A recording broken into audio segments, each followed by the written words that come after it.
Número uno, necesitamos observar la capacidad de análisis que tienen los alumnos frente a una situación problemática. Esa es la primera parte. Por tanto, una herramienta muy importante es crear situaciones problema, simularlas, pero que sean lo suficientemente reales, o crear situaciones reales problemáticas que tengan que resolver los alumnos. Y en esa resolución, observar cómo analizan la situación y qué decisiones toman.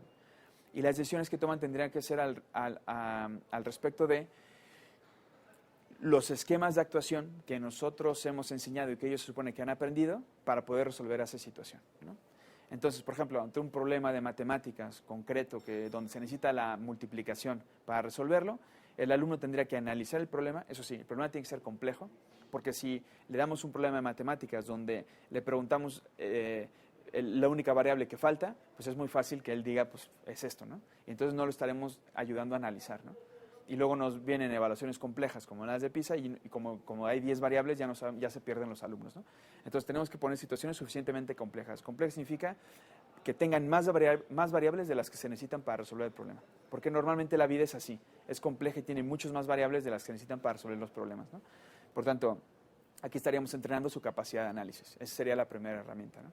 Luego, lo siguiente es que escojan esquemas de actuación. Como ya habíamos dicho, los esquemas de actuación están compuestos básicamente de 4 tipos de contenidos: de carácter factual, que son todos los hechos y datos que se tienen que memorizar; luego de carácter conceptual, que son todos los conceptos y sistemas conceptuales que se tienen que comprender y construir y poder aplicar; luego los procedimientos, que son todas aquellas habilidades, todo el saber hacer, pasos para conseguir un objetivo en concreto, y eso se tienen que dominar, ¿no?, a través de la práctica. Y por último, las actitudes, ¿no? Actitudes que pueden ser normas, valores, pero que expresados en comportamientos, donde la persona, a través de situaciones ejemplares, de situaciones problemáticas, de debate y posicionamiento, los ha incorporado en su escala de valores y actúa con comportamientos más o menos estables en consecuencia, ¿no? Y por tanto, cada uno de ellos forma parte de este esquema de actuación que utilizamos para poder resolver un problema, pero sucede que como se aprende de manera diferente, también se tienen que evaluar de manera diferenciada, ¿no? Por ejemplo, en este problema de matemáticas, ¿no?, los alumnos, si tenemos 4 alumnos, imagínense que tenemos 4 alumnos, cada alumno puede estar fallando en en una de las diferentes partes de este esquema de actuación. Un alumno, por ejemplo, está fallando porque no se sabe las tablas de multiplicar. Como para el problema se necesita hacer una multiplicación, pero no sabe bien las tablas, falló. El otro alumno también falló, por tanto no es competente, pero en lo que falló es que al momento de analizar el problema definió que lo que se necesitaba era una suma y no vio que lo que necesitaba realmente era una multiplicación. Por tanto, pues todavía no entendió el concepto de multiplicación y para qué se aplica, ¿no? Por tanto, falló en lo conceptual, ¿no?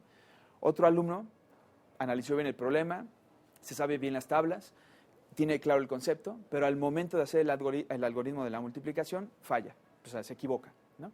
Por tanto, el procedimiento de la multiplicación lo tiene que practicar más, todavía no lo domina, ¿no? Y el otro se analiza bien el problema, digamos, se sabe bien las tablas, al derecho y al revés, el concepto de la multiplicación lo tiene muy bien, el algoritmo los puede hacer muy bien, pero es un poco displicente, flojo, como que no le llama la atención las matemáticas, ¿no? No tiene una actitud correcta. Como no tiene una actitud correcta, al final falla en cualquiera de las otras 3, ¿no? O no desarrolla el problema, o se inventa otras cosas, etcétera, ¿no? Por lo tanto, ninguno de los 4 es competente. Sin embargo, cada uno de ellos tiene un fallo en una parte del esquema de actuación diferente, ¿no? Por tanto, hay que atacar diferente. El primero, lo que tendremos que hacer es, tú necesitas practicar más la memorización, ejercitar la memorización de las tablas de multiplicar. El siguiente, habría que volverle a explicar el concepto, ponerle más ejemplos que pueda aplicar en más situaciones para que entienda cuál es el concepto de la multiplicación y para qué se utiliza. El tercero, lo que tendría que hacer es ejercitar más, practicar más el procedimiento del algoritmo de la multiplicación. Y el último, habría que hablar con él o convencerlo, o él convencerse, motivarlo, ponerle ejemplos de para qué lo va a utilizar en la vida, por qué es importante la multiplicación y resolver este tipo de problemática, ¿no? De tal manera que él fuera incorporando esa actitud correcta que se necesita para ser competente, ¿no? Por tanto, ahí ya tenemos varias herramientas para la evaluación de competencias en función del tipo de contenido que se necesite para esa competencia y esos esquemas de actuación. Y por último, tendríamos que observar que puedan utilizar de manera interrelacionada ese esquema de actuación con todos esos contenidos para resolver el problema y de manera estratégica, porque dependiendo del problema tendrían que poderlo adaptar, ¿no?